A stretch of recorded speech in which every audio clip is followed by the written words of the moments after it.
Navy, SSR और MR की कक्षाएं हमारे चैनल पर शुरू हो चुकी हैं, जिसमें आपको मैथ के से रिलेटेड सभी टॉपिक के वीडियो मिलेंगे।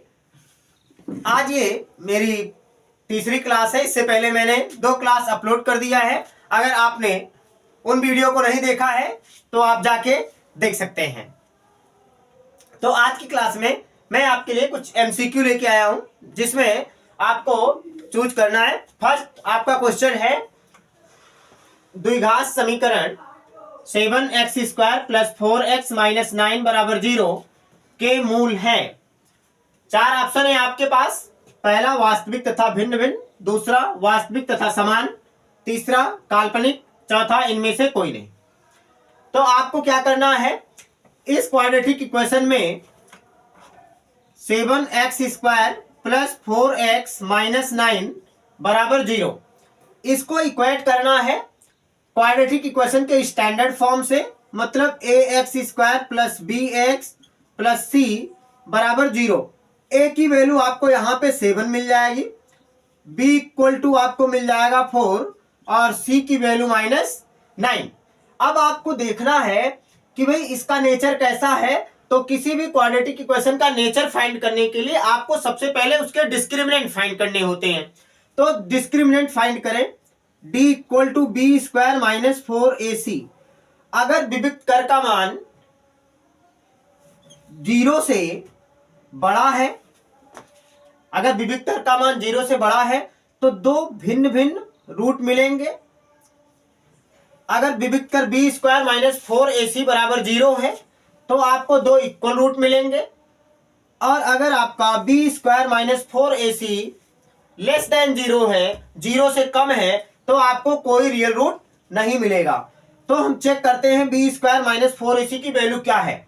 b की वैल्यू यहां पर आपका 4 है, 4 का स्क्वायर -4 मल्टीप्लाई a की वैल्यू क्या है, a = 7 है, आपने 7 लिख दिया, मल्टीप्लाई c की वैल्यू -9। इसको आप सॉल्व करेंगे।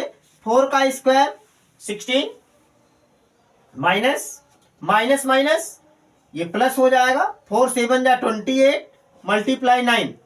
अब यहां से आप देख रहे हैं ये भी प्लस में, ये भी प्लस में है, तो इसको ऐड करने पे आपको जो d मिलेगा, d > 0, d 0 से बड़ा मिलेगा। और अगर d 0 से बड़ा है तो क्या होंगे, वास्तविक तथा भिन्न भिन्न मूल होंगे। मतलब यहां पे आपको रियल और डिस्टिंक्ट रूट मिलेगा, रियल एंड डिस्टिंक्ट रूट। मतलब फर्स्ट ऑप्शन आपका करेक्ट है। ऐसे आपका दूसरा क्वेश्चन है, यदि समीकरण 2x² - 6x + 3 = 0 के मूल अल्फा और बीटा है, तब α² - β² का मान होगा। 4 ऑप्शन है आपके पास। ऑप्शन ए 3 होगा, 3√3 होगा, -3√2 होगा, 2√3 होगा। आपको यहां पर α² - β² की वैल्यू निकालना है। तो ये आपको दिया गया है 2x² - 6x + 3 = 0। यहां पर अगर इसके मूल रूट्स इसके अल्फा और बीटा है तो alpha plus beta some of zeros alpha plus beta equal -b/a। But यहां b की वैल्यू क्या है, माइनस का 6 है, तो -6/2, a की वैल्यू 2 है, 2 × 1 = 2, 2 × 3 = 6, माइनस माइनस प्लस हो जाएगा। मतलब अल्फा प्लस बीटा की वैल्यू आपको मिल गई 3।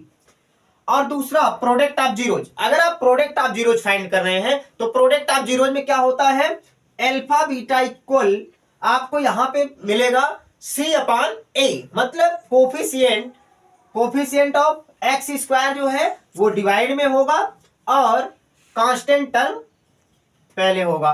तो आपका अल्फा बीटा इक्वल टू 3/2, ये अल्फा बीटा की वैल्यू मिल गई। लेकिन आपको जो नीड है क्या फाइंड करना है, α² - β²। तो α² - β² इक्वल, इसको एक ब्रैकेट में अल्फा प्लस बीटा लिख लें और दूसरे ब्रैकेट में अल्फा माइनस बीटा लिख लें। बट आपके पास अल्फा माइनस बीटा की वैल्यू तो है नहीं, आपको अल्फा माइनस बीटा निकालना है।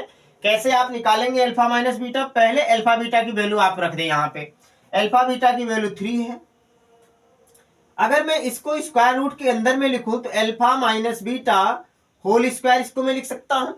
अब इसको ब्रेक डाउन करना है अल्फा प्लस बीटा और अल्फा बीटा के टर्म में, इक्वल 3 स्क्वायर रूट, यहां पर आपका हो जाएगा alpha plus beta whole square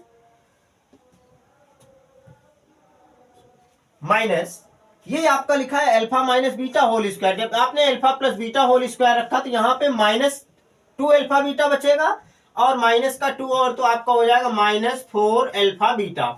अब आपके पास अल्फा बीटा की वैल्यू है, अल्फा प्लस बीटा की वैल्यू है और अल्फा बीटा की वैल्यू आप इसको यहाँ पे रख दें तो 3 square root alpha plus beta की वैल्यू 3 है, 3 का स्क्वायर आपका 9 हो जाएगा -4 अल्फा बीटा की वैल्यू आपके पास है 3/2, 2 1 जा 2, 2 2 जा 4 इक्वल 3 स्क्वायर रूट 9 माइनस 2 3 जा 6, 9 में से जब 6 जाएगा तो यहां पे बचेगा 3, मतलब आपका जो आंसर है 3√3 आ रहा है। ऑप्शन में कौन सा आंसर है? पहला 3 है, दूसरा 3√3 है और तीसरा -3√2 है और चौथा 2√3 है। तो आपका आंसर सेकंड जो है, second answer is correct. Alpha square minus beta square की वैल्यू होगी 3√3।